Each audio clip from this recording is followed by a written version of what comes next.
Hello students, आज की Hindi class में आपका बहुत बहुत स्वागत है। तो जैसा कि हमने अभी तक पढ़ा है, हिंदी का परिचय हो गया है हमारा, है ना। वर्ण विभाग में हम चले थे। व्याकरण का एक जो हिस्सा है वर्ण विभाग, उसमें हमने स्वर और व्यंजन की बात की थी, है ना। तो हमने कल क्या देखा था क्लास में कि आपके जो स्वर हैं, ये देखिए, स्वर ऐसे वर्ण जिनके उच्चारण में अन्य वर्णों की सहायता नहीं लेनी पड़ती, ये क्या कहलाते हैं? स्वर वर्ण कहलाते हैं। मूल लेखन में इनकी संख्या कितनी है? 11 है। इसके बारे में हमने बात की। मैंने आपको ये भी बताया था कि जो यहाँ पे हिंदी वर्णमाला में जो री है, री जो स्वर है वो एक्चुअल में छोटा है, एक मात्रिक है, और जो द्विमात्रिक चलता है वो किस में चलता है? संस्कृत में चलता है। इसी प्रकार से हमने आगे बात की कि स्वरों का मात्रिक रूप क्या होता है, किस प्रकार से मात्राओं के रूप में स्वर आते हैं। एक्चुअली में आप देखेंगे तो सही चीजें क्या है कि ये जो स्वरों का ये मात्रिक नहीं, ये वर्तनी है ना, ऐसा कहा जाता है। फिर आइए, री और रा के बारे में हमने समझा था कि री मात्रा के रूप में कैसा आएगा और रा मात्रा के रूप में कैसा आएगा। फिर स्वरों का वर्गीकरण हमने देखा था, उच्चारण के आधार पे इसको आपको विशेष तौर पे याद रखना है। उच्चारण के आधार पे ह्रस्व और दीर्घ दो भागों में बांटा था। फिर हमने उत्पत्ति के आधार पर मूल स्वर और संधि स्वर। यहाँ से डायरेक्ट क्वेश्चन बनते हैं, संख्या पूछी जा सकती है कि मूल स्वरों की संख्या बताइए, या फिर आपसे पूछा जा सकता है संधि स्वरों की संख्या बताइए। संधि स्वर में मूल दीर्घ स्वर पूछ सकता है, संयुक्त स्वर पूछ सकता है। मैंने आपको एक चीज और बताई थी कि सजातीय और विजातीय स्वर क्या होते हैं, इसके बारे में देखा था। यहाँ से भी क्वेश्चन बन सकते हैं आपके, तो इसको भी याद रखना है। फिर आइए, प्लुत स्वर के बारे में हमने चर्चा करी थी कि जब आपको, देखिए, ह्रस्व स्वर होता है जिसमें एक मात्रा का समय लगे उच्चारण में, है ना। दीर्घ स्वर होता है जिसमें दो मात्रा का समय लगे उच्चारण में। प्लुत स्वर होते हैं जिनमें दो मात्रा से अधिक त्रिमात्रा का समय लगे। और ये आपने देखा ही है कि अगर किसी को बुलाना हो, मंत्रों का उच्चारण हो, या रो रहा हो कोई या हंस रहा हो, वहां पे भी वो प्लुत स्वर लगाता है। ये भी जनरली देखा गया है। राग अलाप के कुछ लोग हंसते या रोते हैं ना, बस वही वो प्लुत स्वर का वहां पे उपयोग किया जा रहा है। इसका चिन्ह कैसा है? तो इस प्रकार का चिन्ह इसका बनाया जाता है। आगे देखिए, स्वर में फिर हमने देखा था कि बोलने के आधार पे जो स्वरों का उच्चारण होता है, तो आपके स्वर तंत्र में किस हिस्से पर वहां पे प्रेशर पड़ रहा है, उस हिसाब से स्वरों को कई भागों में बांटा गया और यहाँ से क्वेश्चन पूछे गए एग्जाम में। जैसे कि मैंने क्या बोला कि अगर आप कोई भी वर्ण का उच्चारण कर रहे हैं तो उच्चारण आप अपने स्वर तंत्र से करेंगे। अब स्वर तंत्र में क्या क्या आता है, जरा उस बात को समझिए।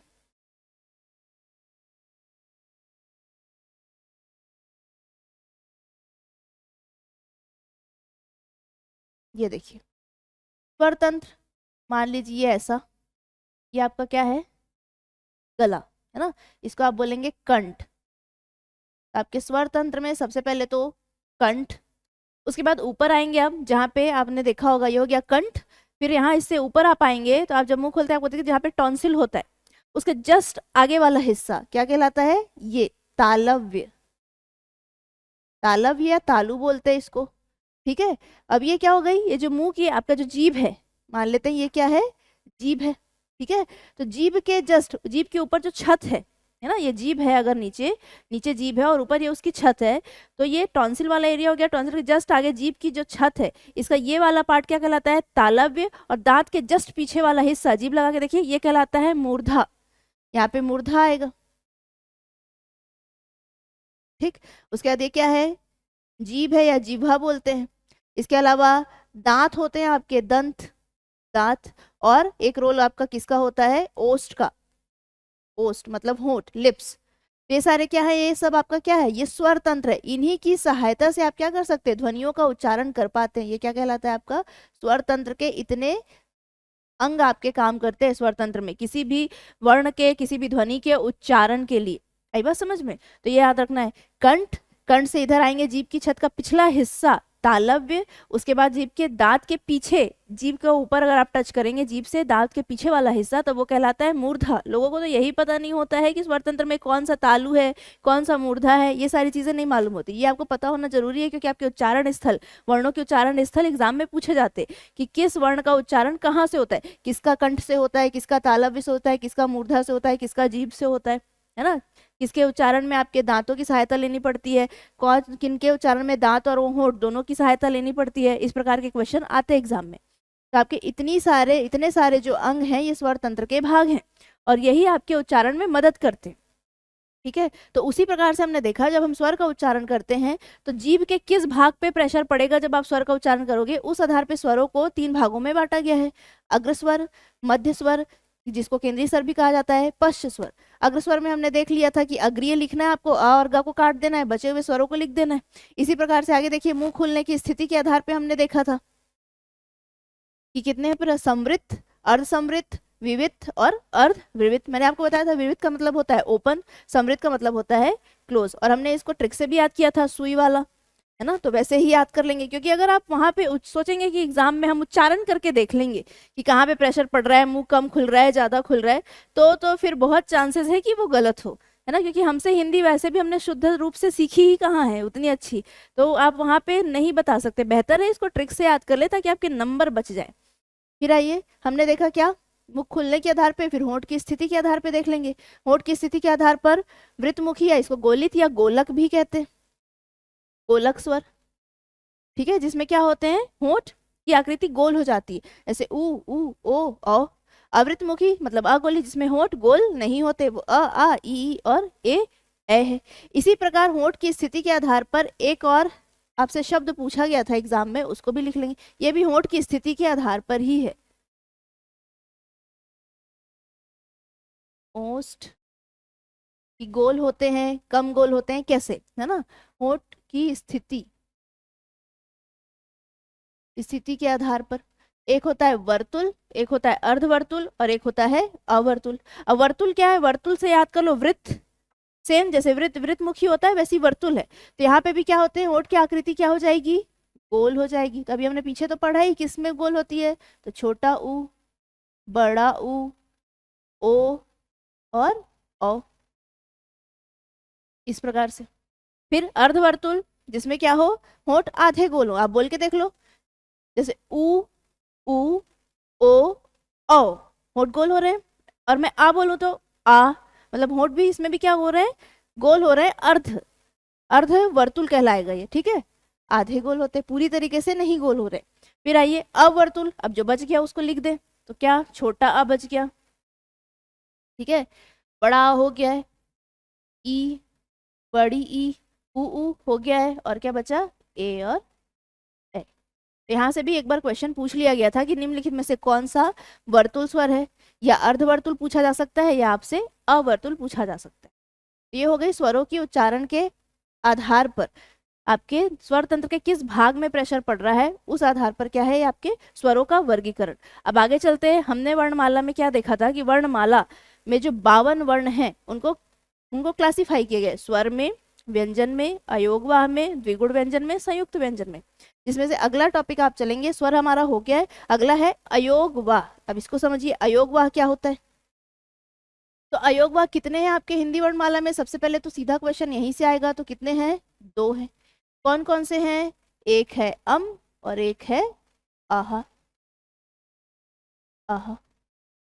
अब अयोगवाह का मतलब क्या होता है, तो देखिए, पहला पॉइंट, अयोग को अगर आप तोड़ दें, अ प्लस योग प्लस वाह, तो योग वाह का मतलब योग का वहन करने वाला, और आ लगा है मतलब निषेध कर दीजिए आप, योग को वहन ना करने वाला। तो वर्णमाला में योग को वहन ना करने वाला मतलब क्या है, मतलब ऐसा जो ना स्वर के समान व्यवहार करता है, ना व्यंजन के समान व्यवहार करता है ना, ना स्वर को वहन करता है ना व्यंजन को वहन करता है, वह क्या कहलाता है, अयोग वाह कहलाता है। देखिए कैसे, मैंने क्या बोला कि ये जो अयोग वाह है, ये तो ना स्वर है, ना स्वर है, ना व्यंजन, ना व्यंजन। क्यों ऐसा बोल रही हूं मैं, जरा इसको समझिए। ये देखिए, ये है अम, ठीक है, अम।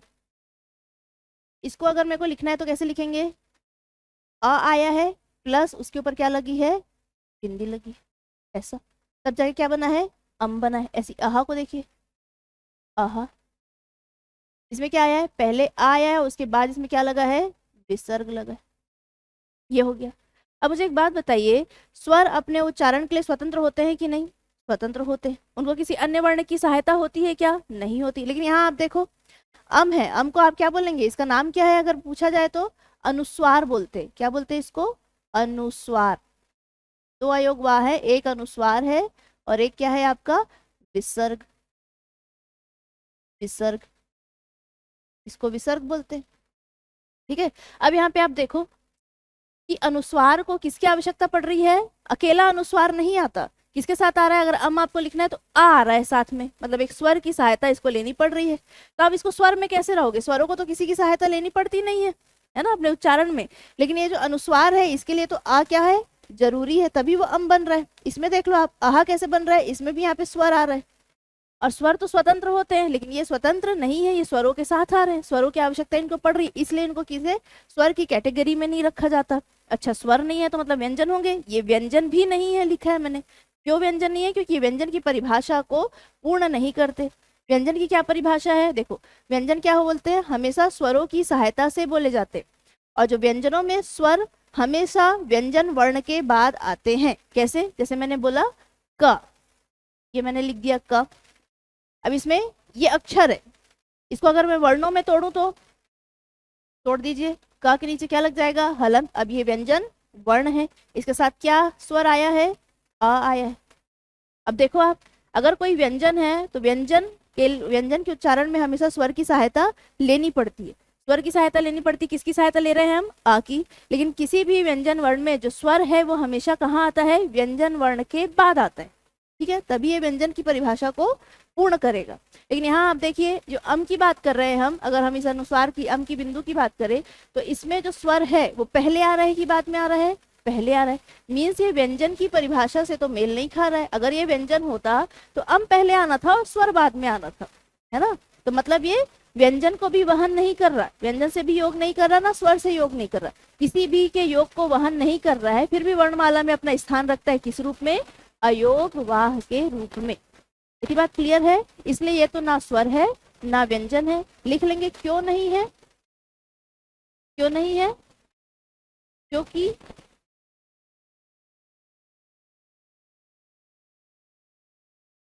स्वरों के समान, स्वरों के समान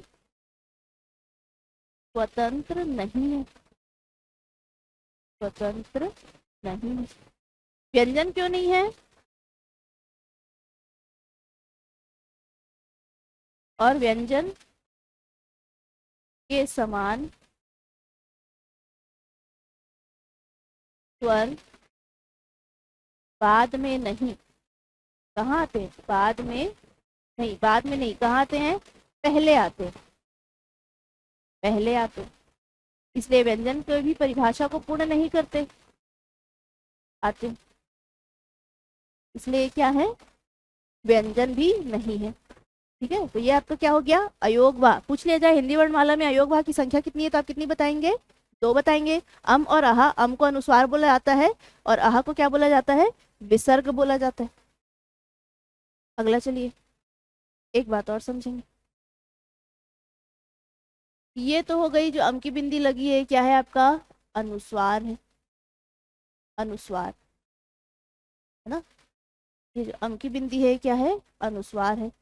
दूसरी बात, इसका उच्चारण कहाँ से होता है, उच्चारण स्थल का क्या है इसका, नाक से होता है, नाक से। दूसरा, ये इसको क्या बोलते हैं, इसको बोलते हैं विसर्ग, क्या बोलते हैं, विसर्ग। इसका उच्चारण कहाँ से होता है, इसका उच्चारण होता है कंठ से, याद रखना है, कहाँ से होता है, कंठ से। इस विसर्ग को हकार ध्वनि भी कहते हैं। पूछ लिया जाए हिंदी वर्णमाला में हकार ध्वनि, तो हकार ध्वनि भी बोलते हैं इसको, हकार ध्वनि। आहा, हा, ऐसा हकार ध्वनि बोलते। अब एक चीज नोट करके लिखेंगे, ये तो हो गई क्या, नोट, नोट क्या, ये अनुस्वार है, ये विसर्ग है। लेकिन आपने हिंदी में कई शब्द ऐसे होंगे जिसके ऊपर क्या लगा रहता है, ये लगा रहता है। और ये आपने अ से ज्ञा तक में कहीं भी देखा क्या, ये आपने अम की बिंदु तो देख ली कि अम की मात्रा वाला आ रहा है, आपने विसर्ग भी देख लिया जिसका तो यूज बहुत ही ज्यादा कम होता है, बहुत रेयर देखने को मिलता है। लेकिन ये चंद्र बिंदु आपने अक्सर देखा होगा शब्दों में कि लगा रहता है। तो ये क्या है फिर, इसको क्या बोलते हैं, इसको बोलते हैं क्या,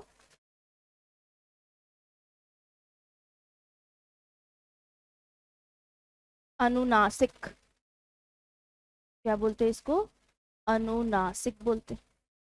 या इसका जो प्रचलित नाम है वो क्या है, चंद्र बिंदु है, चंद्र बिंदु।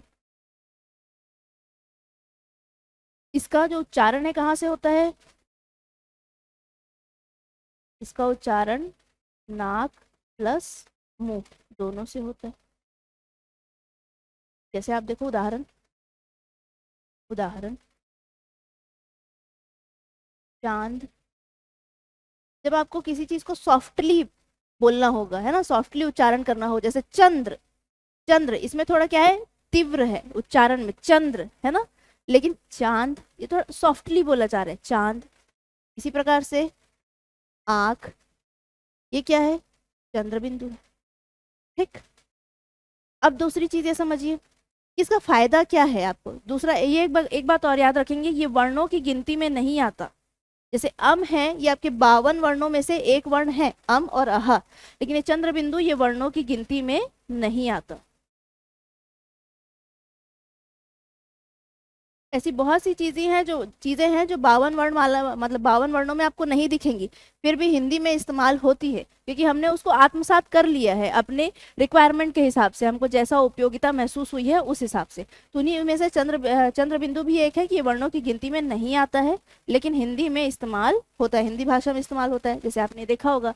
दूसरी एक खास ख्याल रखना, दूसरी बात आपको जो विशेष ध्यान रखनी है वो ये है कि जहां पे भी, जिस भी शब्द पे आपको चंद्र बिंदु देखने को मिले, याद रखेंगे वो शब्द हमेशा ही तद्भव होगा।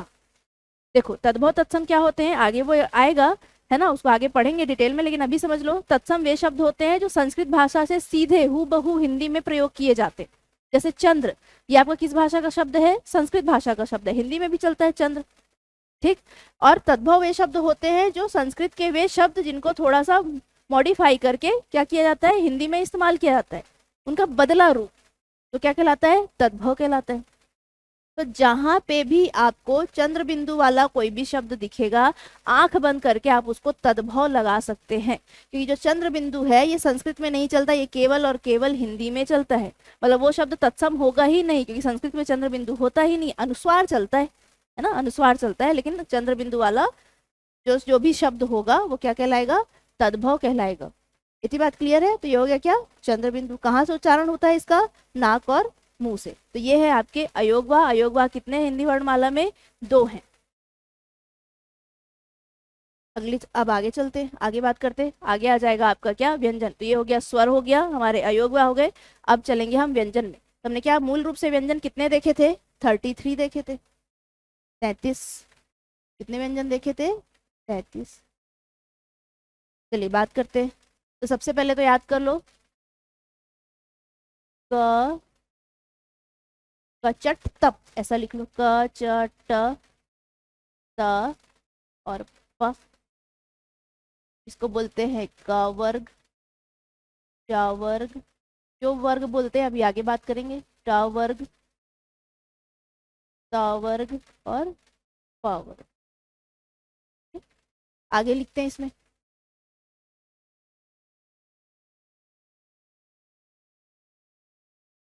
क्या क्या आएगा, क,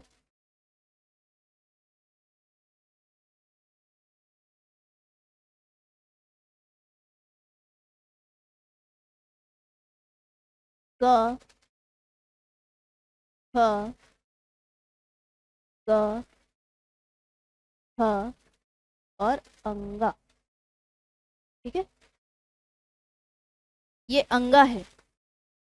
आपने इसको ऐसे देखा होगा, एक तो ऐसा देखा होगा रूप, दूसरा जैसे नीचे बिंदी देखी देखी होगी, है ना, और एक है ये ऐसा बना के इधर, ये ड डमरू का है ना, ये द्विगुण व्यंजन है, अड़ा करके, और ये क्या है, अंगा है।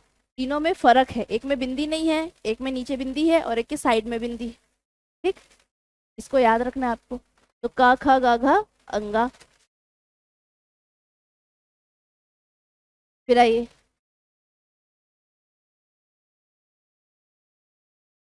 च छ ज छ इया। ठीक है, ड ठ ड ड डमरू का, ढ ढ ढक्कन का, ठ ठ ड ढ आड़ा, त थ द थ न, प फ ब भ और म। ये हो गए। इसके बाद क्या आएगा? इसके बाद आता है आपका य र ल व, फिर श कलजम का, श षटकोण का, स सरोते का और ह। इतने क्या है आपके मूल व्यंजन। द्विगुण और संयुक्त पे भी बात करेंगे, पहले इतना समझिए। तो ये हो गए आपके क्या व्यंजन। ये जो है यहाँ से यहाँ तक है ना, ये जो कचट तप वर्ग बोल रहे हैं, ये 5/5 के वर्ग है कि नहीं? देखो 5 ऐसे 5 ऐसे, इसलिए इसको क्या बोला जाता है? वर्गीय व्यंजन बोला जाता है। आपसे पूछ लिया जाए कि हिंदी वर्णमाला में वर्गीय व्यंजनों की संख्या बताइए जो वर्ग के रूप में व्यवस्थित हैं, तो क्या कितने हैं? 25 है। वर्गीय व्यंजनों की संख्या कितनी है? 25। इन्हीं को स्पर्श व्यंजन भी कहा जाता है। क्या बोला जाता है? स्पर्श व्यंजन भी कहा जाता है। हिंदी वर्णमाला में स्पर्श व्यंजनों की संख्या बताइए कितनी है? 25 है। पूछ लिया जाए कि जो है च कौन सा व्यंजन है, तो स्पर्श व्यंजन है। आई बात समझ में? अब इसको स्पर्श व्यंजन क्यों बोलते हैं? मैंने आपको अभी बताया कि जब भी आप किसी वर्ण का उच्चारण करते हैं तो आपके स्वर तंत्र से हवा निकलती है ना? तो ये जो स्पर्श व्यंजन में जितने भी व्यंजनों का अगर जब आप उच्चारण करते हो तो स्वर तंत्र के किसी ना किसी भाग को स्पर्श करते हुए बाहर निकलती है, इसलिए क्या कहलाते हैं? ये स्पर्श व्यंजन कहलाते हैं। जैसे आप देखो क ख ग घ अंगा है, ये कंठ से निकलती है, यहाँ से कंठ को स्पर्श करते हुए वायु निकलती है और इनका उच्चारण होता है। इसलिए क्या कहा जाता है? स्वर तंत्र में ये किसी ना किसी भाग को स्पर्श करते हुए, इनके उच्चारण में किसी ना किसी भाग को स्पर्श करते हुए हवा बाहर निकलती है, इसलिए क्या कहलाते हैं? स्पर्श व्यंजन कहलाते हैं। दूसरा वर्गीय व्यंजन क्यों? क्योंकि कचट तप ये जो इतने आपके 25 वर्ण है, एक वर्ण वर्ग के रूप में क्या है? व्यवस्थित है, इसलिए क्या कहे जाते हैं? वर्गीय व्यंजन कहे जाते हैं। इतनी बात क्लियर है? फिर आइए य र ल व, ये तो केवल 4 है, इनको क्या बोलेंगे? ये कहलाते अंतस्थ व्यंजन। इंपॉर्टेंट मार्क कर लीजिए, अंतस्थ व्यंजन।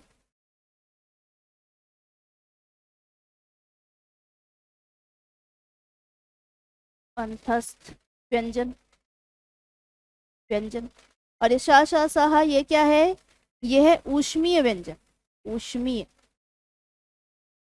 ऊष्मीय व्यंजन या संघर्षी व्यंजन भी बोलते हैं इन्हें, संघर्षी व्यंजन भी बोला जाता है। अब अंतस्थ से क्या मतलब है? आपसे पूछ लिया है हिंदी वर्णमाला में अंतस्थ व्यंजनों की संख्या बताइए कितनी है? 4 है। कितनी? 4। या रा ला व 4। हिंदी वर्णमाला में ऊष्मीय व्यंजन या संघर्षी व्यंजनों की संख्या बताइए कितनी है? 4 है। अब इसको अंतस्थ क्यों बोल रहे हैं? तो जब भी य र ल व इन 4 वर्णों का आप उच्चारण करते हैं तो आपके स्वर तंत्र के किसी ना किसी भाग को स्पर्श करते हुए वायु तो निकलेगी, लेकिन पूर्ण स्पर्श नहीं करती। आपके स्वर तंत्र के किसी भी भाग को पूर्ण स्पर्श करते हुए वायु नहीं निकलती, इसलिए इसको क्या बोलते हैं? अंदर से आती है लेकिन किसी भी एक अंग को पूर्णतः स्पर्श नहीं करती, इसलिए क्या कहलाते हैं? अंतस्थ व्यंजन कहलाते हैं। ऊष्मीय व्यंजन, इसमें क्या है? इनके उच्चारण में वायु को क्या है? संघर्ष करना पड़ता है, और संघर्ष करने के कारण वो थोड़ी गर्म होकर बाहर निकलती है, इसलिए इसे क्या बोला जाता है? ऊष्मीय या संघर्षी। जैसे आप हाथों की दोनों हथेलियों को रगड़ेंगे तो क्या हो जाएगा? घर्षण के कारण हथेलियां गर्म हो जाती है। इसी प्रकार से जब आप श बोलते हैं, श बोलते हैं, स बोलते हैं, ह बोलते हैं, तो ये जब निकलते हैं मुंह से, जब इनका उच्चारण किया जाता है तो ये आप संघर्ष करने के कारण ये क्या है? वायु गर्म होकर बाहर निकलती है, इसलिए इन्हें क्या बोला जाता है? ऊष्मीय या संघर्षी व्यंजन बोला जाता है। तो हिंदी वर्णमाला में आपके वर्गीय व्यंजन की संख्या पूछे 25, स्पर्श व्यंजन की संख्या पूछे 25, अंतस्थ व्यंजन की संख्या पूछे 4, कौन कौन से? य र ल व, और आपसे ऊष्मीय या संघर्षी व्यंजन की संख्या पूछे तो कितनी है? 4। ठीक है, इतनी बात क्लियर है? चलिए आगे बात करते हैं। एक बार और इसको लिखेंगे फिर से, बहुत इंपॉर्टेंट चीज अब मैं आपको बताने वाली हूँ। क ख ग, जो शायद आपको नहीं पता हो। क ख ग घ अंगा, च छ ज छ य च छ ज छ अड़ त थ द थ न प फ फ फ म। ठीक है, फिर य र ल व च च च और ह। अब आप देखिए, ये वर्ग के रूप में डिवाइड है तो इसको बोला जाता है, इसको बांट देता है ये क्या, तो प्रथम अक्षर बोलते हैं, है ना। इसको बोलते हैं द्वितीय। वर्ग का द्वितीय वर्ण पूछा जाए, वर्ग का तृतीय, तो ये तीसरा कॉलम हो गया। चतुर्थ वर्ण पूछा जाए तो ये सारे आ जाएंगे, है ना। और ये क्या आ जाएंगे, पंचम वर्ण। वर्गीय व्यंजन में प्रथम वर्ण कौन कौन सा है, क च ट त प। द्वितीय वर्ण में कौन कौन आ जाएंगे, ख छ ठ ठ फ, इसी प्रकार से। और पंचम वर्ण में पूछा जाए तो कौन कौन आते हैं, अंगा, इया, अड़ा, ना और म। ये क्या कहलाते हैं, पंचम अक्षर, या इसी को क्या बोला जाता है, पंचमाक्षर। क्या बोला जाता है, ये कहलाते हैं आपके क्या, पंचमाक्षर। पंचमाक्षर कितने हैं, 5 है। स्वर तक हमने देख लिया था कि स्वर क्या होते हैं, है ना। स्वरों के प्रकार देख लिए थे, स्वर का वर्गीकरण किस प्रकार से किया गया है, जीभ की स्थिति के आधार पे, मुंह खुलने की स्थिति के आधार पे, ओष्ठ की स्थिति के आधार पे, ये सारी बातें हमने कर ली। अब हम बात करेंगे किस पे, व्यंजन पे। तो अगला टॉपिक डालेंगे आप व्यंजन। व्यंजन, है ना, कितने प्रकार के होते हैं, तो हमने देखा था मूल व्यंजनों की संख्या कितनी है, मूल व्यंजन की बात कर रही हूं मैं, मूल व्यंजनों की संख्या 33 है।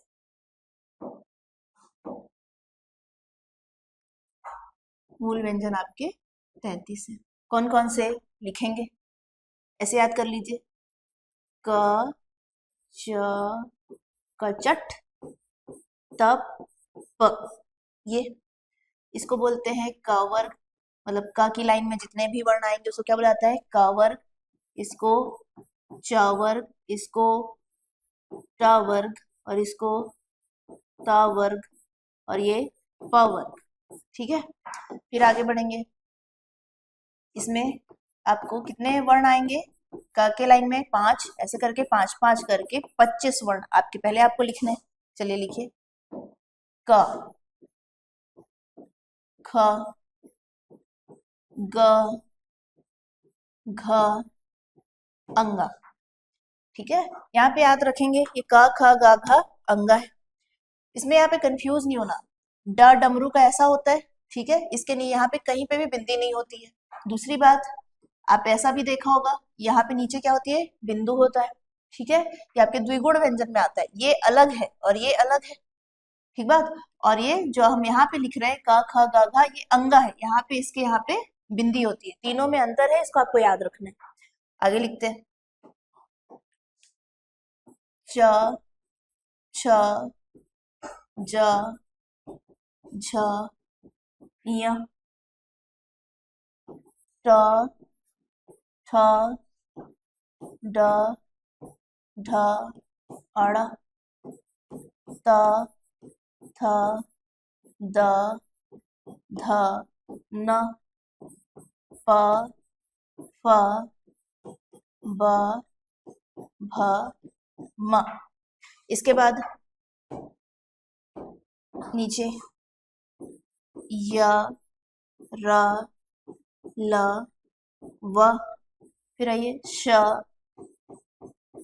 श स ह।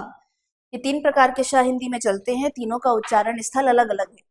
ठीक है, तो जिस स्वर तंत्र के जिस भाग को जीभ टच करती है उस हिसाब से इनके उच्चारण स्थल डिसाइड होते हैं। तो तीनों श में अंतर है, इनका उच्चारण भी अलग है। अब बात करते हैं व्यंजनों के प्रकार के बारे में। तो ये जो आप यहाँ से यहाँ तक देखते हैं, ये कहलाते हैं वर्गीय व्यंजन। वर्गीय व्यंजन, या इन्हें ही स्पर्श व्यंजन कहा जाता है। क्या कहलाते हैं? स्पर्श व्यंजन। स्पर्श व्यंजन। डायरेक्ट क्वेश्चन आता है कि हिंदी वर्णमाला में वर्गीय व्यंजनों की संख्या बताइए या स्पर्श व्यंजनों की संख्या बताइए, तो इसका आंसर होगा आपका 25। अब बात सुनेंगे, क से मा तक कितने वर्गीय व्यंजन? 25। वर्गीय क्यों बोल रहे हैं इसको? तो आप देखोगे कि यहाँ से यहाँ तक आप गिनेंगे तो 5 वर्ण ऐसे, यहाँ से यहाँ गिनेंगे तो 5 वर्ण वैसे, तो ये वर्ग की आकृति में आपके सजे हुए हैं कि नहीं, इसलिए इनको क्या कहा जाता है? वर्गीय व्यंजन। दूसरा इनका नाम है स्पर्श व्यंजन। दोनों ही नाम से आपके एग्जाम में क्वेश्चन पूछा जा सकता है। स्पर्श व्यंजन क्यों? क्योंकि जब भी आप इनका उच्चारण करते हैं, आपका वर्ण, हम बात कर रहे थे क्या कि इनको वर्गीय व्यंजन क्यों कहा जाता है? क्योंकि ये क से मा तक जितने भी वर्ण हैं, ये किसमें डिवाइड है? आपके किस आकृति में है? वर्ग के आकृति में सज्जित है, इसलिए क्या कहलाते हैं? वर्गीय व्यंजन। दूसरी बात करते हैं कि इनको स्पर्श व्यंजन क्यों कहा जाता है? तो जब भी आप क से मा तक किसी भी वर्ण का उच्चारण करते हैं, तो आपके स्वर तंत्र में जीवा किसी ना किसी भाग को स्पर्श करती है, इसलिए इन्हें क्या कहा जाता है? स्पर्श व्यंजन कहा जाता है। हिंदी वर्णमाला में पूछा जाए कि स्पर्श व्यंजनों की संख्या कितनी है, तो कितनी है? 25।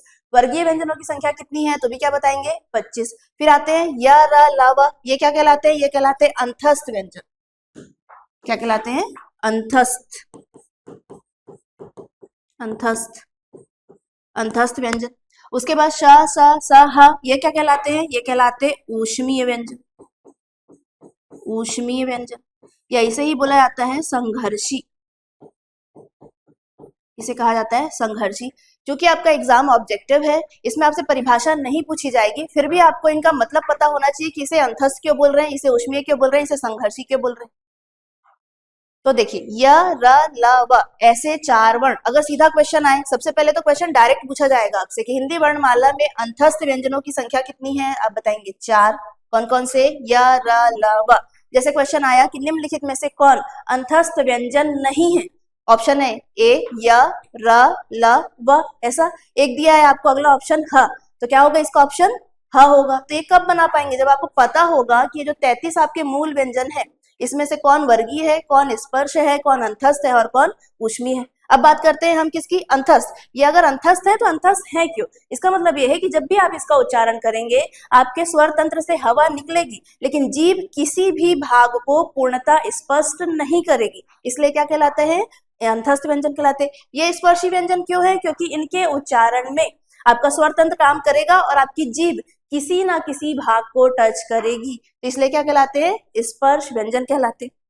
जैसे कि आप देखिए स्वर तंत्र, सबसे पहले तो आपको अपने स्वर तंत्र के बारे में पता होना चाहिए। स्वर तंत्र को देखिए, ये हो गया इस प्रकार से। सबसे पहले जो आपके उच्चारण में, वर्णों के उच्चारण में जो अंग काम करते हैं, उसमें आपका आता है यहाँ पे कंठ, गला, ठीक है। गले से ऊपर जब आप आएंगे तो आपका जहाँ पे टॉन्सिल वाला भाग होता है, टॉन्सिल के जब आप ऊपर आएंगे तो ऊपर का ये वाला हिस्सा, जैसे यहाँ टॉन्सिल हो गया, तो ये वाला हिस्सा, ये आपकी जीभ है, मान लो यहाँ पे जीभ है ना, जीभ की जो ऊपर की छत है, मुंह के ऊपर की छत, उसका पीछे वाला हिस्सा क्या कहलाता है? तालु कहलाता है, या तालव्य भी बोलते हैं। लोगों को पता नहीं होता, तालु और मूर्धा में उनको अंतर ही नहीं पता है कि आपके स्वर तंत्र के अंग कहाँ कहाँ पे स्थित है। इस वजह से वो आप देखेंगे जनरली लोगों में ये परेशानी होती है कि वो श और स का सही उच्चारण नहीं कर पाते। उच्चारण क्यों नहीं कर पाते? क्योंकि आपको पता ही नहीं है कि आपके स्वर तंत्र के किस अंग में जीभ को टच करके उसका उच्चारण करना है। तो यहाँ पे सबसे पहले कंठ आएगा, फिर तालु आएगा, फिर ये जो आपकी जीभ के छत का पीछे का हिस्सा तालु, दांत के ये जो दांत है इसके जस्ट पीछे का हिस्सा आपका मूर्धा कहलाता है। मूर्धा या इसी को मूर्धन्य बोला जाता है। उसके बाद आपकी काम करती है उच्चारण में जीभ, फिर दांत और होंठ तो पता ही है कि कहाँ होते हैं, दांत और ओष्ठ, इन्हीं को मिलाकर पूरा आपका क्या बनता है? स्वर तंत्र बनता है, जिनकी सहायता से आप क्या करते हैं? वर्णों का उच्चारण कर पाते हैं। अब हर एक वर्ण का अपना उच्चारण स्थल होता है जो आपके एग्जाम की दृष्टि से इंपॉर्टेंट है, हम उस पर बात करेंगे बाद में। पहले हम यहाँ समझते हैं कि वर्गों को बोला, जो आपके वर्ण है उनको बोला क्या जाता है। तो ये हो गया वर्गीय व्यंजन, जिन्हें स्पर्श व्यंजन भी बोला जाता है, ये हो गया अंतस्थ व्यंजन, और ये हो गया ऊष्मीय या संघर्षी व्यंजन। अब इसे ऊष्मीय या संघर्षी व्यंजन क्यों बोलते हैं? तो जब भी आप इनका उच्चारण करेंगे तो आपकी जीभा को संघर्ष करना पड़ता है, और संघर्ष करने की वजह से जो वायु है वो गर्म होकर मुख से बाहर निकलती है, इसलिए क्या कहलाते हैं? ऊष्मीय या संघर्षी व्यंजन। जैसे कि आप दोनों हथेलियों का अगर आपस में रगड़ते हैं तो घर्षण से क्या होता है? हथेलियां गर्म हो जाती है। उसी प्रकार से जब आप श, श, स और ह का उच्चारण करते हैं तो आपके जीभ को संघर्ष करना पड़ता है। वायु अंदर क्या करती है, घर्षण करती है, और घर्षण के कारण वायु गर्म होकर बाहर निकलती है, इसलिए क्या कहलाते हैं, ऊष्मीय व्यंजन। विद्यार्थियों से एक रिक्वेस्ट करूंगी मैं कि आप कभी भी ऐसा ना सोचे कि हम वहां पे एग्जाम में आएगा तभी हम उच्चारण करके देख लेंगे कि वायु गर्म निकल रही है कि नहीं। वहां पे आप दिक्कत में फंस सकते हैं। बेहतर है कि आप इसको याद कर ले, उच्चारण किए, अगर गर्म वायु नहीं निकली, आपने गलत लगा दिया तो फिर दिक्कत होगी। इसलिए आप क्या करें, इसको रट ले। यहाँ पे आपको याद करना बहुत ही आवश्यक है। अगली बात करते हैं। तो ये तो हो गया आपके व्यंजन। कितने व्यंजन, 33 मूल व्यंजन। अब आगे बात करेंगे किसके अलावा भी कोई व्यंजन है क्या, हाँ बिल्कुल है। अगला टॉपिक डालेंगे द्विगुण व्यंजन। द्विगुण व्यंजन हिंदी वर्णमाला में डायरेक्ट क्वेश्चन आएगा, द्विगुण व्यंजनों की संख्या बताइए। द्विगुण व्यंजनों की संख्या कितनी है, 2 है। कौन कौन से हैं, तो ये है इस प्रकार से, और पीछे आपको मैंने बताया कि आप ये आकृति देख रहे हैं हिंदी वर्णमाला में, जो लिपि चिन्ह है, ये आप 3 तरीके से देखेंगे। एक तो ऐसा बिना बिंदी के, ये होता है ड, डमरू का आपने सुना होगा, वो ऐसा है। जब आप इसी के नीचे ऐसा लगा देते बिंदी, नीचे बिंदी, तो बन जाता है अड़ा। जैसे आपने सड़क बोला, सड़क, तो जो बीच में आ रहा है वो अड़ा है ना कि ड है, सड़क नहीं होता, सड़क होता है। तीसरी बात आइए, अगर आप डा के बाजू में बिंदी लगाते तो क्या कहलाता है, अंगा, क ख ग घ अंगा, पंचमाक्षर है। तो तीनों में आपको अंतर पता होना चाहिए, और कहाँ पे क्या लिखना है ये भी आपको पता होना चाहिए। तो ये जो अड़ा है, इसका क्या उच्चारण होता है, अड़ा, और इसका क्या होता है, अड़ा। कहाँ देखने को मिलेगा आपको, जैसे कि आपने शब्द मैंने अभी आपको कहा कि जैसे सड़क, सड़क ऐसा, तो इसमें अड़ा है ना कि सड़क, गलत है वो, है ना, डा डमरू का नहीं आएगा, अड़ा आएगा। इसी प्रकार से पढ़ाई, पढ़ाई, अगर आप यहाँ पे बिंदी नहीं लगेंगे तो इसका उच्चारण क्या करेंगे, पढ़ाई, पढ़ाई गलत है, ढा ढक्कन का नहीं है, यहाँ पे बिंदी लगाइए, पढ़ाई, अढ़ा, अढ़ा इसका उच्चारण होता है। ठीक है, तो आपके द्विगुण व्यंजनों की संख्या कितनी है, 2 है, एक अड़ा है और एक अढ़ा है। दूसरी बात, द्विगुण व्यंजन को उत्क्षिप्त व्यंजन भी कहा जाता है, ये भी नाम याद रखेंगे। उत्क्षिप्त, उत्क्षिप्त व्यंजन, या फिर इसका एक और नाम है ताड़न जात। क्या नाम है, ताड़न जात। किसी भी नाम से आपसे एग्जाम में क्वेश्चन पूछा जा सकता है। हिंदी वर्णमाला में ताड़न जात वर्णों की संख्या बताइए, 2। हिंदी वर्णमाला में उत्क्षिप्त व्यंजनों की संख्या बताइए, 2। हिंदी वर्णमाला में गौण व्यंजनों की संख्या बताइए, तब भी 2। एक और नाम क्या है इसका, गौण व्यंजन। हर शब्द के लिए आप तैयार रहेंगे, किसी भी प्रकार से क्वेश्चन पूछा जा सकता है। गौण व्यंजन तीनों ही क्या है, तीनों का आंसर क्या आएगा, 2। कौन कौन, अड़ा और अढ़ा। नोट करके एक बात और लिखिए, थोड़ा और डीप में चलें अगर, तो नोट करके लिखेंगे कि द्विगुण व्यंजनों को उत्क्षिप्त व्यंजनों की संज्ञा उत्क्षिप्त व्यंजन, उत्क्षिप्त व्यंजन किसने कहा है, तो डॉक्टर हरदेव बाहरी ने कहा है। डॉक्टर हरदेव बाहरी ने द्विगुण व्यंजनों को उत्क्षिप्त व्यंजनों की संज्ञा दी है, ये नाम याद रखना है। दूसरी बात, द्विगुण व्यंजन को द्विगुण व्यंजन क्यों बोलते हैं, ये भी समझिए। तो आपने देखा होगा हिंदी वर्णमाला को जब हमने क्रम में सजाया, तो यहाँ देखिए ये है ड और ये है ढ ढक्कन का। ये आपके संस्कृत के वर्ण है जो सीधे हिंदी में लिए गए, लेकिन ये अढ़ा और अढ़ा ये हिंदी के ही वर्ण है, जो हिंदी में ही जन्म हुआ है जिनका, संस्कृत में ये वर्ण नहीं चलते। इस प्रकार से ये जो ड और ड, इसके जो ड और ढ ढक्कन का है, इसके नीचे बिंदी लगा के हमने क्या बनाया, अड़ा और अढ़ा। तो इस प्रकार से ये 2 गुण प्रदर्शित करते हैं, इसलिए क्या कहलाते हैं, द्विगुण व्यंजन कहलाते हैं। दूसरी बात कि इनके उच्चारण में आपकी जो जीवा है वो पलट कर मूर्धा को टच करती, इसलिए ये क्या कहलाते हैं, उत्क्षिप्त व्यंजन कहलाते हैं। इससे ज्यादा क्वेश्चन आपके द्विगुण व्यंजनों से नहीं पूछे जाएंगे, इतना पर्याप्त है। इसके बाद आगे चलते हैं, तो ये हो गए आपके 2 क्या, द्विगुण व्यंजन। फिर आगे चलिए,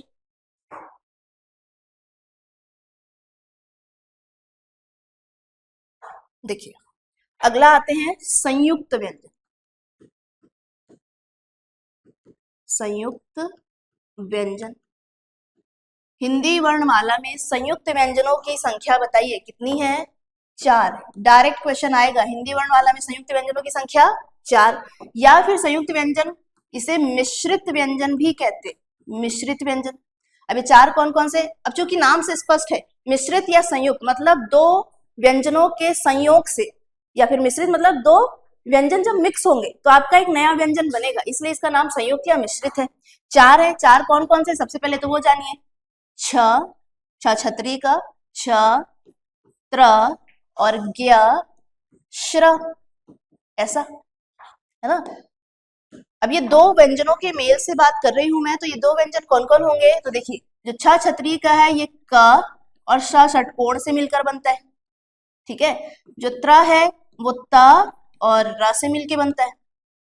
जो ज्ञ है वो ज और इया से मिलके बनता है, और वहीं श्र आपके श और र से मिलके बनता है। अब पीएससी में एक क्वेश्चन आया था, क्या क्वेश्चन पूछा गया था कि छ किन दो वर्णों का मेल है बताइए। विद्यार्थियों को ये तो पता था कि वो क और श से मिलके बना है, इतना तो सबको पता होता है, लेकिन ऑप्शन कुछ इस प्रकार से दिए गए थे, ए बी, बी में था क और श, सी क और स, डी। अब बताइए, क और श दो वर्ण तो हैं, लेकिन इसमें से कौन आधा है कौन पूरा है, यहाँ पे बच्चों को कंफ्यूजन होता है कि हलंत कहाँ लगेगा, क में लगेगा श में लगेगा, तो यहाँ से आपके क्वेश्चन गलत हो सकते हैं। तो आपको याद रखना है जो जो संयुक्त व्यंजन दो वर्णों के मेल से बनते हैं, मतलब इसमें से एक किसी में हलंत लगा होगा, और हलंत किसमें लगता है हमेशा, पहले वाले वर्ण में, पहले वाले वर्ण में लगा दीजिए ऐसा। अब ये चीज सही है ना। छ छतरी का आधा का और श षटकोण से मिलकर बनता है, त्र जो है वो आधा ता और र से मिलके बनता है, ज्ञ जो है वो ज आधा ज और इया से मिलके बनता है, मतलब जो ज्ञ है उसमें ज आधा है और इया क्या है, पूरा है।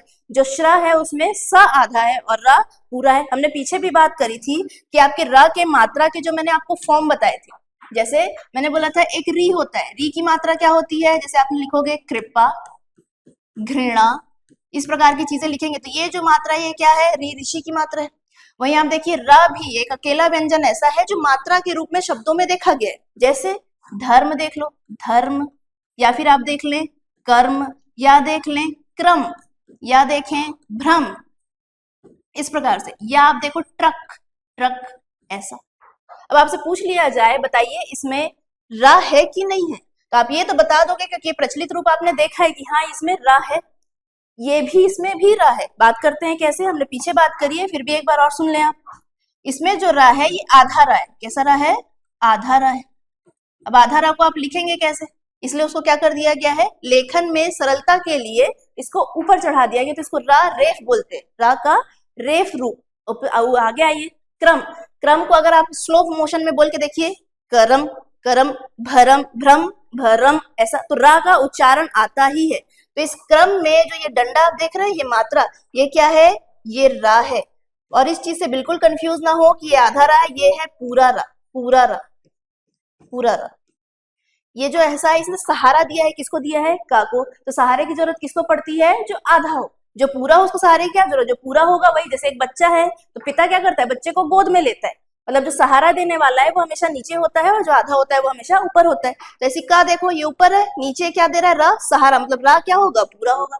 तो ये जो क्रा भ्रा आप देख रहे हैं ये एक्चुअली में रा है, रा का पूरा रूप। क्वेश्चन आया था एक बार कि निम्नलिखित में से शब्द दिए गए थे, पूछा गया था बताइए निम्नलिखित शब्दों में से किस शब्द में रा पूरा है, रा व्यंजन पूर्ण रूप से पाया गया है, वो क्या था, क्रम में, भ्रम में। ये जो आप डबल डंडी देख रहे हैं ये भी क्या है, ये भी पूरा रा है, पूरा रा है, इस चीज को याद रखेंगे, ठीक है। तो यहाँ पीछे बात करते हैं, देखिए यहाँ पे श्र, तो आप देखो इसमें भी ये क्या है, ये डंडी है और ये क्या है, आधा शाह है, शाह आधा है, अब इसको सहारा देने के लिए रा पूरा इस रूप में आ गया, तो क्या बन गया है, श्रा बन गया है। तो आपको याद रखना है कि जो संयुक्त व्यंजन है वो दो व्यंजनों के मेल से बनते हैं, लेकिन स्पष्ट रूप से आपको ये भी याद रखना है कि इन संयुक्त व्यंजनों में कौन सा व्यंजन आधा है और कौन सा पूरा है। तो ये हो गए चार आपके संयुक्त व्यंजन। और आपके हिंदी शब्दकोश में इनका जो स्थान है वो कहाँ है, इस पे भी हम आगे डिस्कस करेंगे।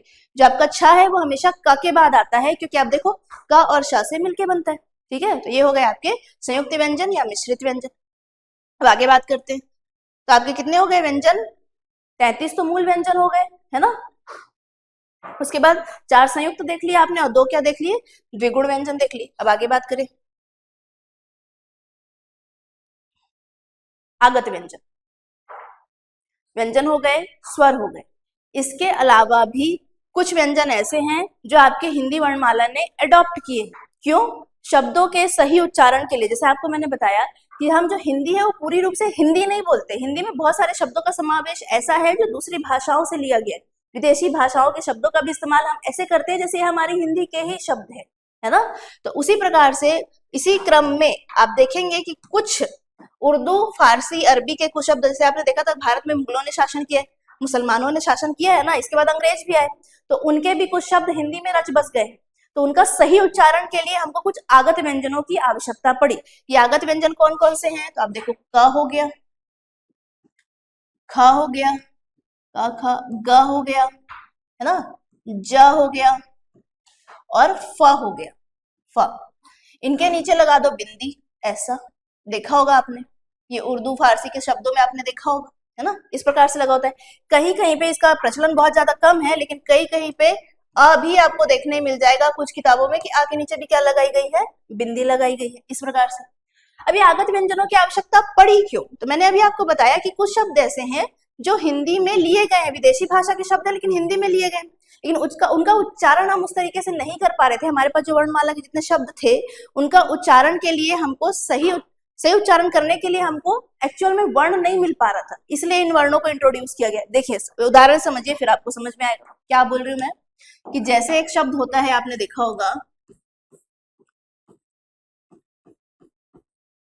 ये लिखा है मैंने, ठीक है, एक आपने सुना होगा ऐसा, एक आप सुने होंगे ऐसा। अब बताइए, जिंदगी होता है कि जिंदगी होता है? जरा होता है कि जरा होता है?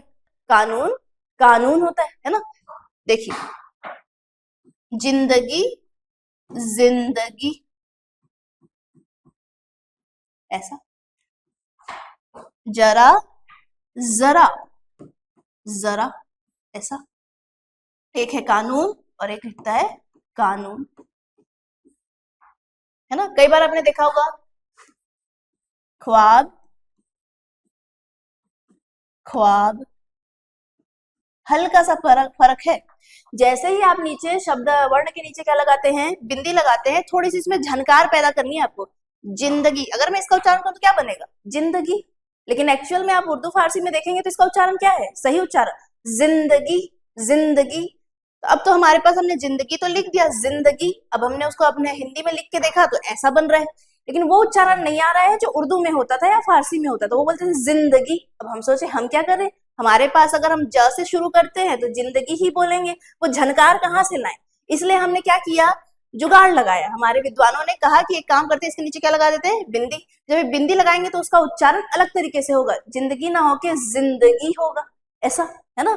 तो उसी प्रकार से जरा ना होके क्या होगा? जरा होगा, ठीक ना। ये कानून और ये कानून दोनों में फर्क है। ये फारसी भाषा का शब्द है, कानून फारसी भाषा का शब्द है, और इसका मतलब होता है आपके लॉ। इसका मतलब क्या होता है? लॉ।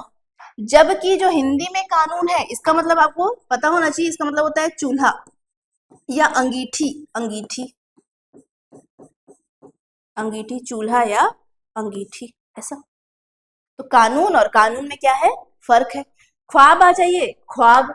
तो उच्चारण को सही करने के लिए कि उर्दू या फारसी या अरबी में जो शब्द जैसे उच्चारित करते थे, हम अपनी हिंदी में भी वैसा उच्चारण कर सके, इसलिए हमने इनको क्या किया है, इन व्यंजनों को इजाद किया हमारे विद्वानों ने। कि काम करते हैं, डॉट लगा दे। इसी डॉट को क्या बोला जाता है? नुक्ता बोला जाता है। क्या बोला जाता है? नुक्ता। जिस भी शब्द में नुक्ता लगा दिया जाएगा, आपको वहां थोड़ी झनकार के साथ थोड़ा अलग उच्चारण करना है। ऐसा इसलिए फिर हो पाया क्योंकि ये जो शब्द है ये हिंदी में भी प्रचलित है, और हिंदी में इनका सही सही उच्चारण हम कर पाए, इसलिए ऐसा किया गया। हमारे पास जो वर्ण थे उनमें इस प्रकार की व्यवस्था नहीं थी कि इस प्रकार जो अरबी में उच्चारण होता है वैसा हम कर पाए, इसलिए हमने क्या किया, आगत व्यंजनों को शामिल किया। हालांकि हिंदी वर्णमाला के जो 52 वर्ण है उनमें आप इनको नहीं देखेंगे, ये अलग से आ गए, एक मेहमान के तरीके से आगत आए हुए हैं, हिंदी वर्णमाला में नहीं थे, पहले से हमने लिया है उच्चारण सही करने के लिए। ऐसे एक और जो आपने शब्द देखा होगा, आपका पहचाना हुआ शब्द है गजल, गजल। इसका एक्चुअल में जो प्रोनाउंसिएशन है वो क्या है? गजल, गजल। लेकिन आप अगर गजल अब लिखना है आपको हिंदी में, लिख के बताओ आप, आपके पास जो 52 वर्ण है तो क्या बनेगा? गजल, गजल हो जाएगा, गजल। क्या उच्चारण सही हो रहा है? गजल, गजल नहीं हो रहा है। तो अब आप इसको सही उच्चारण जैसा उसमें हुआ था वैसे ही अगर उच्चारण करना है तो क्या लगाएंगे, ग के नीचे नुक्ता लगा दिए और ज के नीचे नुक्ता लगा दो तो क्या हो जाएगा, ये गजल, गजल हो गया। आई बात समझ में? तो ये हो गए आपके आगत ध्वनियों में आगत व्यंजन है, क ख ग ज और फ। जैसे कि आपके जो हिंदी में है जैसे फ है, ये फ, और आपकी हिंदी में चलता है फ, फ चलता है। जैसे कि फल, फना, ऐसा अलग अलग है ना। तो जो फना है वो आपका एक मुस्लिम भाषा का शब्द है, जबकि फल, फल ये क्या है आपका हिंदी में फल चलता है। आपको होंठ के द्वारा उसका क्या करना पड़ेगा, उच्चारण, फल, फना, ऐसा। आई बात समझ में? तो ये हो गया। अब मेरे को एक बात बताइए आप जरा कि अगर हिंदी में आप ऐसा जिंदगी में अगर नुक्ता ना लगाए और जिंदगी लिख दे तो क्या गलत हो जाएगा? आपने देखा होगा अधिकतर किताबों में तो बिना नुक्ता के लिखा रहता है, तो क्या गलत है? गलत नहीं है। क्यों गलत नहीं है, बात को समझे। क्योंकि हिंदी में लिखे चाहे अरबी में लिखे, हिंदी में अगर आप जिंदगी लिख देते तो जिंदगी का कोई और मतलब है ही नहीं, है ना। जिंदगी मतलब लाइफ से ही है। तो अगर आप नुक्ता लगाते हैं तो भी ठीक है, नहीं लगाते तो भी आपका काम चल जाएगा। लेकिन जरा जरा शब्द पे गौर करें, जरा और जरा। अब इन शब्द को आप बिना नुक्ता के नहीं लिख सकते। आपको जिस अर्थ में आप जरा बोल रहे हैं उसके हिसाब से आपको बिंदी लगाना या ना लगाना देखना पड़ेगा। जैसे हिंदी में ऑलरेडी एक जरा शब्द है जिसका अर्थ होता है वृद्ध। जिसका क्या अर्थ होता है? वृद्ध, वृद्धावस्था, वृद्ध। और आपके उर्दू या अरबी भाषा में देखो तो जरा का अर्थ क्या होता है? थोड़ा, थोड़ा, है ना। तो अब आपको सोच समझ के यहाँ पे लिखना पड़ेगा। अगर आप बोल रहे हैं जरा पानी लाना, जरा पानी लाना तो वृद्ध पानी लाना ऐसा तो नहीं हो रहा ना।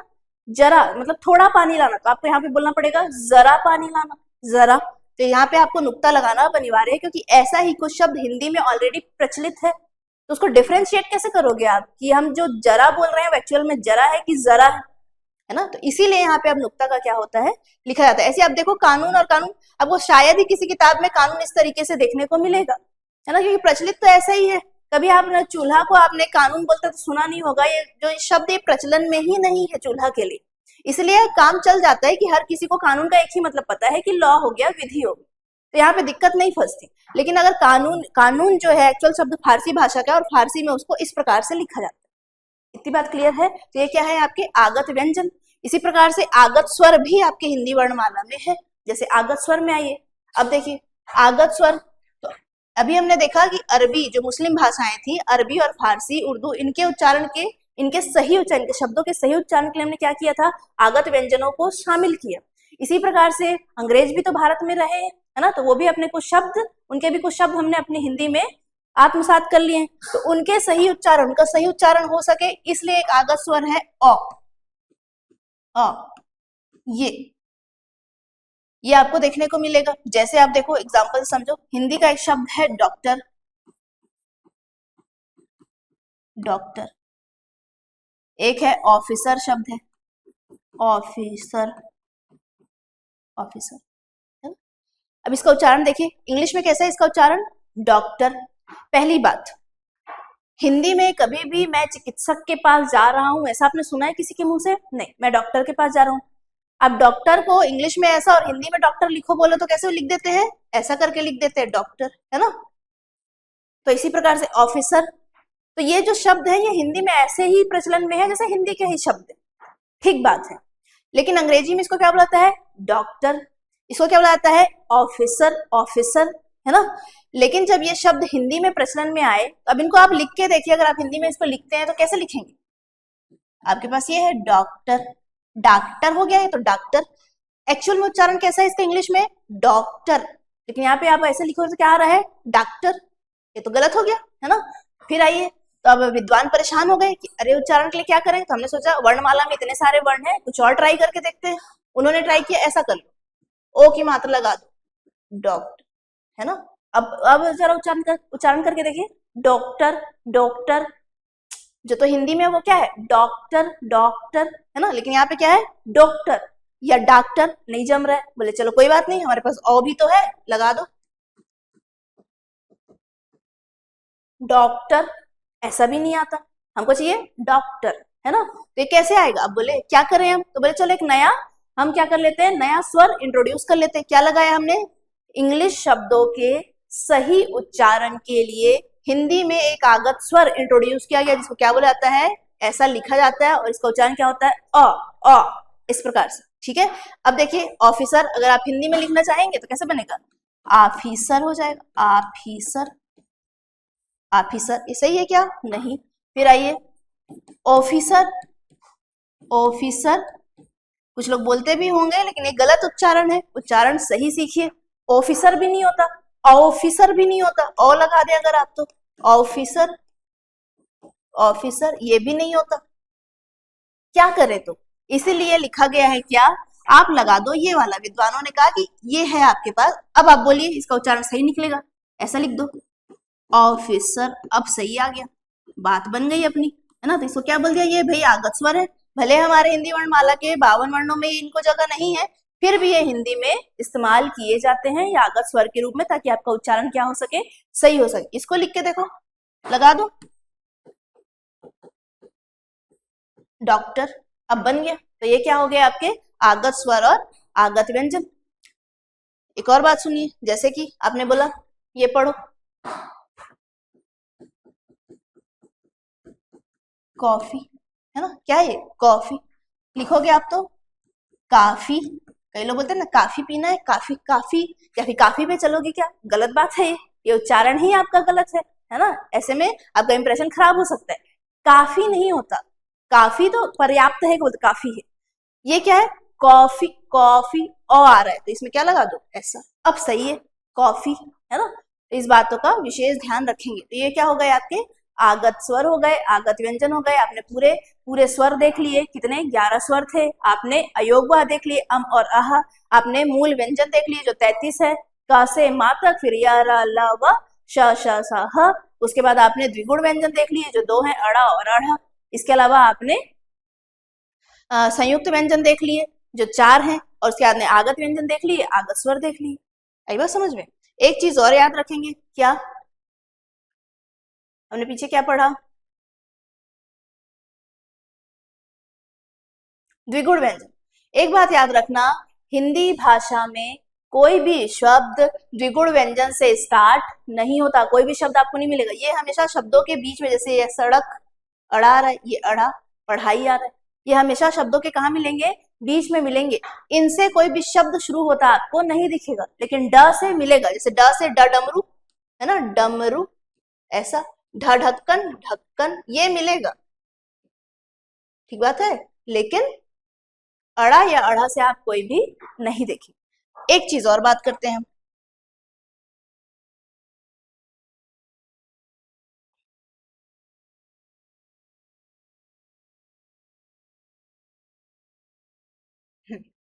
देखिए फिर से हम लिखेंगे क ख ग घ, लिखो क ख ग घ अंग, है ना, च छ ज झ इया।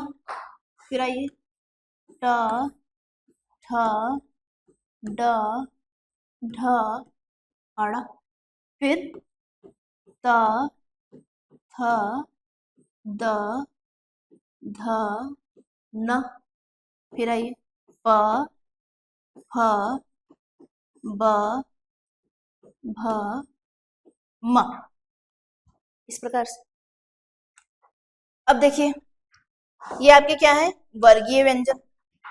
इसमें मैं कुछ समझाना चाह रही हूँ, आप उसको समझिए। इसको हम बोल देते हैं पहला कॉलम, ये हो गया दूसरा कॉलम। अभी हम सघोष और अघोष पढ़ेंगे तो उसमें इसका काम है, इसलिए मैं आपको समझा रही हूँ। ये तीसरा और ये चौथा, मतलब ये क्या है, first column, second, third, fourth, और ये क्या है, फिफ्थ। अगर मैं बोलूं कि जो प्रथम वर्ण है, वर्गीय व्यंजनों के प्रथम वर्ण कौन कौन से हैं, तो आ जाएगा क च ट त प। वर्गीय व्यंजन में द्वितीय वर्ण कौन कौन से हैं, द्वितीय बोले तो क्या आएगा, ख आएगा, छ आएगा, ठ आएगा, थ आएगा, फ आएगा। तृतीय में बोलूं तो ये, और चतुर्थ में ये, पंचम में ये आते हैं। इनके बारे में 2-4 खास बातें आप समझेंगे। पंचम वर्ण, ये जो क्या कहलाते हैं आपके पंचम वर्ण कहलाते हैं। इन्हें पंचमाक्षर भी बोला जाता है। क्या बोला जाता है? पंचमाक्षर। या इन्हें नासिक्य व्यंजन भी कहा जाता है। नासिक्य, क्या बोला जाता है? नासिक्य व्यंजन भी कहा जाता है। क्यों? क्योंकि उच्चारण कैसा होता है इनका? नाक से होता है। नाक से, नाक से इनका उच्चारण होता है। ठीक है। दूसरी बात यहाँ पे जो खास ख्याल रखने वाली बात है, ये अनुस्वार की तरह प्रयोग किए जाते हैं। किसकी तरह? अनुस्वार। अनुस्वार के रूप में प्रयोग किए जाते हैं। अब अनुस्वार क्या है? पीछे हमने पढ़ा है अम। अम क्या है? अनुस्वार है। देखो समझो, यहां से भी क्वेश्चन बनते हैं। कैसे? बात करते हैं अपन। मैंने कुछ शब्द लिख रही हूं मैं, आप बताएंगे। जैसे मैंने लिखा गंगा, गंगा। मैंने लिखा संगम, मैंने लिखा चंचल, मैंने लिखा कंठ, घंटी, संबंध,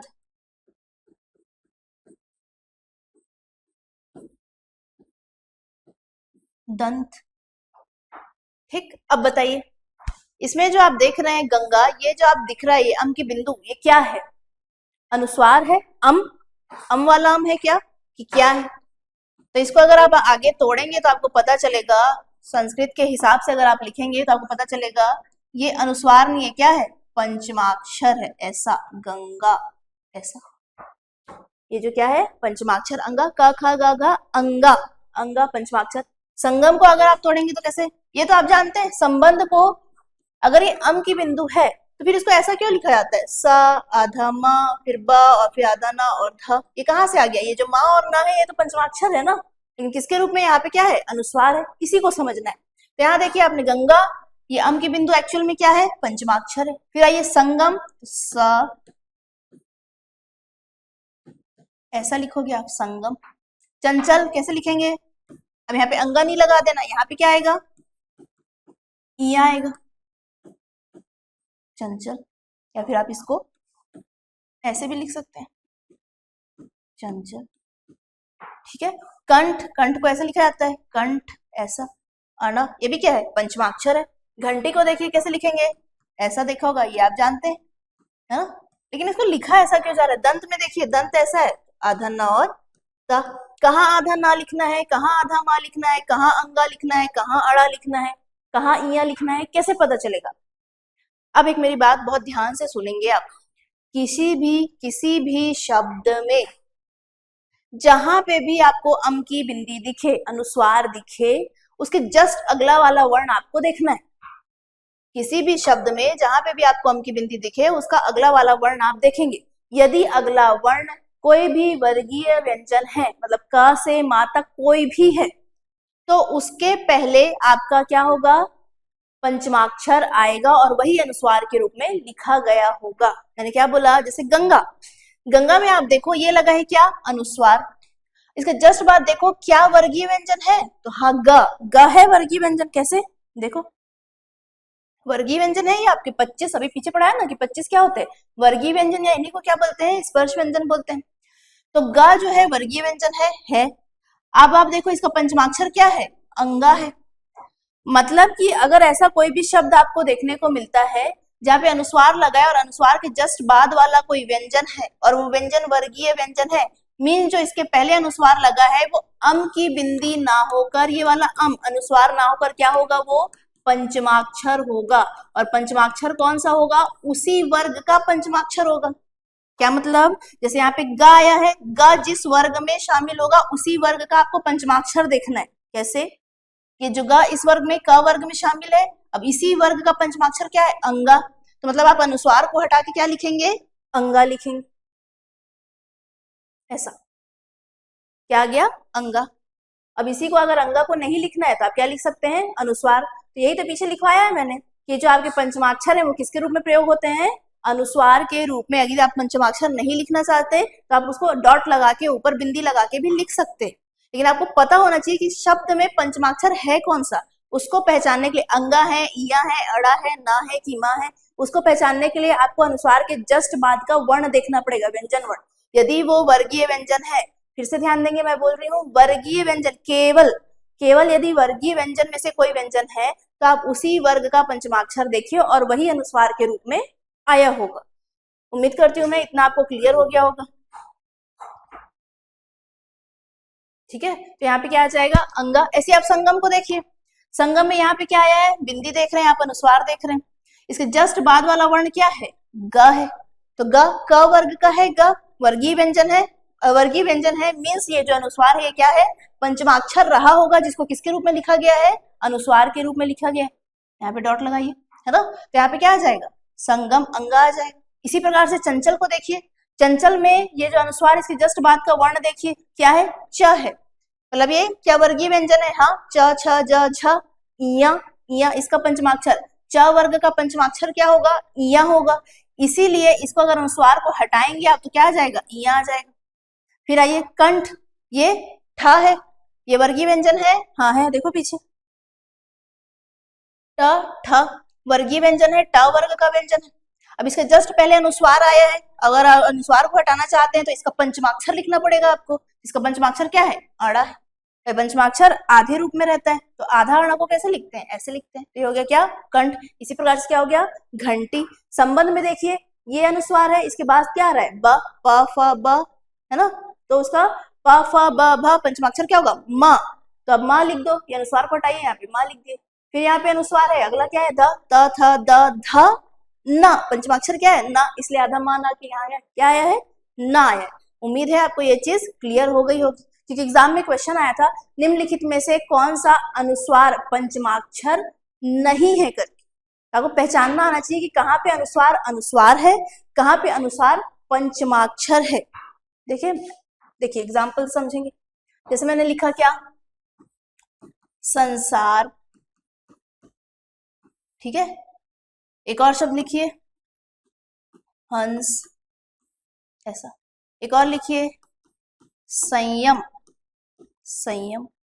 अब बताइए इसमें कौन सा पंचमाक्षर आएगा, बता सकते हैं क्या। संसार को क्या मैं ऐसे लिख सकती हूँ, संसार। क्या हंस को मैं ऐसे लिख सकती हूँ क्या, हंस। क्या मैं संयम को ऐसे लिख सकती हूँ क्या, संयम, ऐसा।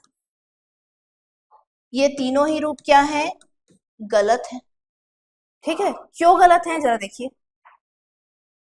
मैंने बोला जहां पे भी अनुस्वार लगा हो उसका अगला वर्ण देखिए, अगला वर्ण क्या होना चाहिए, वर्गीय व्यंजन होना चाहिए। अगर वो वर्गीय व्यंजन है, मतलब क से म तक के बीच का कोई भी वर्ण है, तो फिर अनुस्वार हटा के वहां पे आप क्या लिख सकते हो, पंचमाक्षर लिख सकते हो। देखो क्या है, क्या सा के बाद तो सा आ रहा है, सा क्या वर्गीय व्यंजन में आता है, ये तो उसमें व्यंजन है, वर्गीय व्यंजन में नहीं आता। तो यहाँ पे जो आपका अनुस्वार है वो एक्चुअल में मूल रूप में अनुस्वार ही है, वो अम की बिंदु ही है। यहाँ पे कोई भी पंचमाक्षर का प्रयोग नहीं किया गया है। देखो पीछे देखो, क्यों पंचमाक्षर का प्रयोग नहीं किया गया है, बताएंगे क्या, आंसर है क्या इसका आपके पास। अब आप देख लो, मैं लिखती हूँ य, र, ल, व, और ये बचा श, स, सा, ये वाला सा है ना, और ये हो गया ह। इन दोनों में बताइए कहीं पे भी आपको दिख रहा है क्या इसका फिफ्थ वर्ण पंचमाक्षर है क्या, नहीं है। तो पंचमाक्षर लगाओगे कैसे आप, तो चूंकि अगर कहीं भी आपको किसी भी शब्द में अनुस्वार के बाद य, र, ल, व दिखे या श, स, ह दिखे, तो वहां पे वो अनुस्वार अनुस्वार ही होता है, वो पंचमाक्षर नहीं होता। पंचमाक्षर क्यों नहीं होता, क्योंकि इनके जो लाइन में पंचम वर्ण है ही नहीं। इतनी बात क्लियर है। तो जब भी आपको दिखेगा तो सही आंसर लगाना है।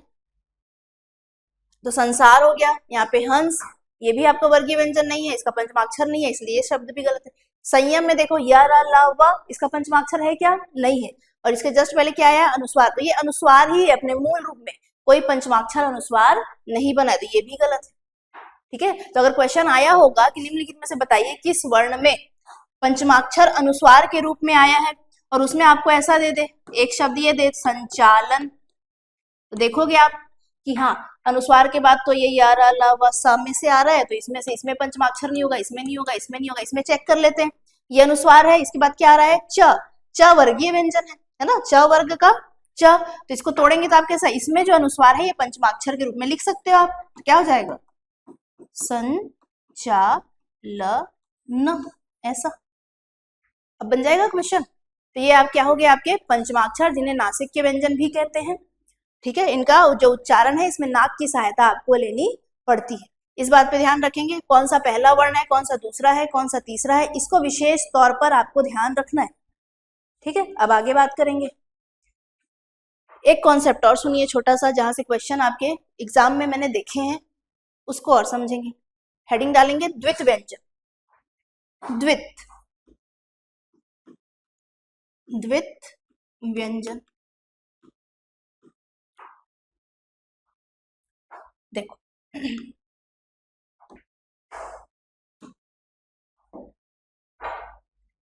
जब किसी शब्द में लिखेंगे, जब किसी शब्द में एक ही व्यंजन, क्या बोला मैंने, एक ही व्यंजन, एक ही व्यंजन क्या होता है, लगातार आता है, लगातार आता है।